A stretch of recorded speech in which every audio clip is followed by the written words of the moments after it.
Hello everyone, সবাই কেমন আছেন? আশা করি সবাই অনেক অনেক ভালো আছেন। আমার আজকের ভিডিওর বিষয়বস্তু দেখেই বুঝতে পেরেছেন। মিনি রোজ, যেটাকে আমরা বাংলাতে হাজারি গোলাপ বলে থাকি। ছোট ছোট সাইজের এই রোজটা দেখতে বেশ ভালোই লাগে, খুব সুন্দর। আর আমার এইটার কালার হচ্ছে লাল, টকটকে লাল রঙের এই ছোট ছোট গোলাপটা আমার বাগানের সৌন্দর্য অনেক গুণে বাড়িয়ে দিয়েছে।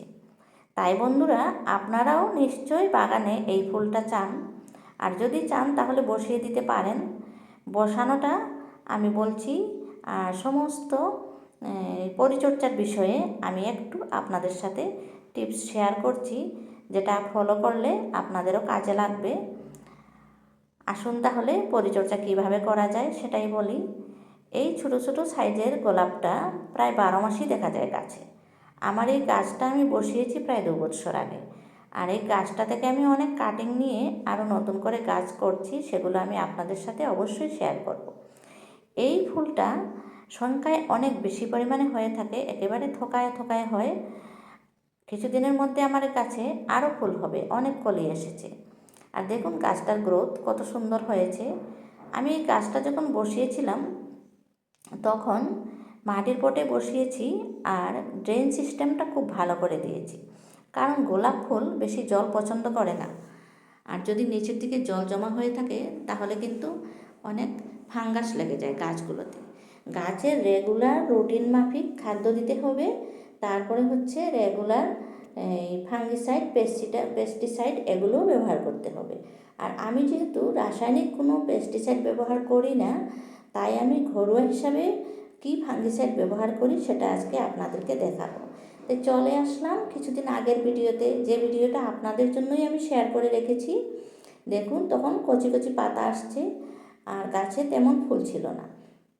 ওই সময়টায় আমি ফাঙ্গিসাইড ব্যবহার কারণ হলো আমার গাছে তখন পিঁপড়ার উপদ্রব বেড়েছিল, তাই আমি বৃষ্টির জল থেকে সরিয়ে গাছটা একটু চালের নিচে এনেছিলাম। এই কন্টেনারে আমি আমার কিচেনের যত পেঁয়াজের খোসা বের হয় সমস্ত কিছু ভিজিয়ে আর ঢাকনা বন্ধ করে আমি 1 সপ্তাহ রেখে দিই। তারপরে এই পেঁয়াজের খোসার জলটা আমি আমার গোলাপ ফুলের গাছগুলোতে সেবন করে থাকি।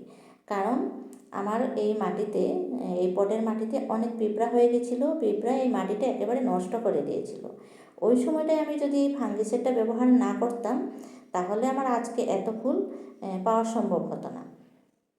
তারপরে দেখুন ফাঙ্গিসাইডটা দেওয়ার পরে আমার গাছে কত নতুন নতুন ব্রাঞ্চ বের হচ্ছে, নতুন নতুন পাতা, কচি পাতা এসেছে। ওই সময়টায় আরম্ভ হয়ে গেল খুব বৃষ্টি। এরকম বৃষ্টি আরম্ভ হয়েছে, তাই বৃষ্টির জল থেকে গাছটাকে বাঁচানোর জন্য আমি চালের নিচে এনে রেখেছি। অবশ্যই এভাবে গাছকে মধ্যে মধ্যে বাঁচাতে হয়, কারণ বেশি বৃষ্টির জল পড়লে কোনো গাছই ভালো হয় না, আর গোলাপ ফুল বেশি জল পছন্দ করে না। তাই আমি এই গাছটাকে সেভ করে নিয়েছি। তারপরে আমি প্রত্যেক 15 দিন অন্তর খাদ্য দিয়ে থাকি। এই খাদ্যটা হচ্ছে কলার খোসা ভেজানো জল।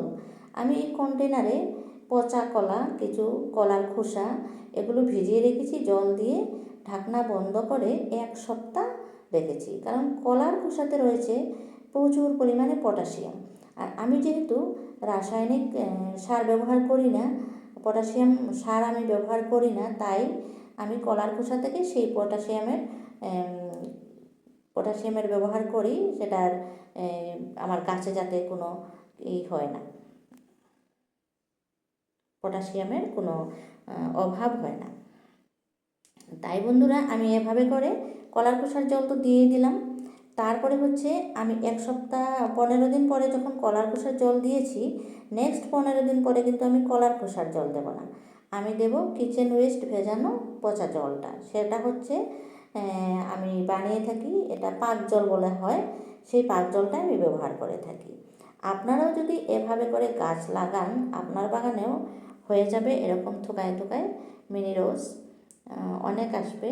আর আপনাদের যদি আজকের ভিডিওটা পছন্দ হয় তাহলে অবশ্যই একটা লাইক আমি আশা করছি।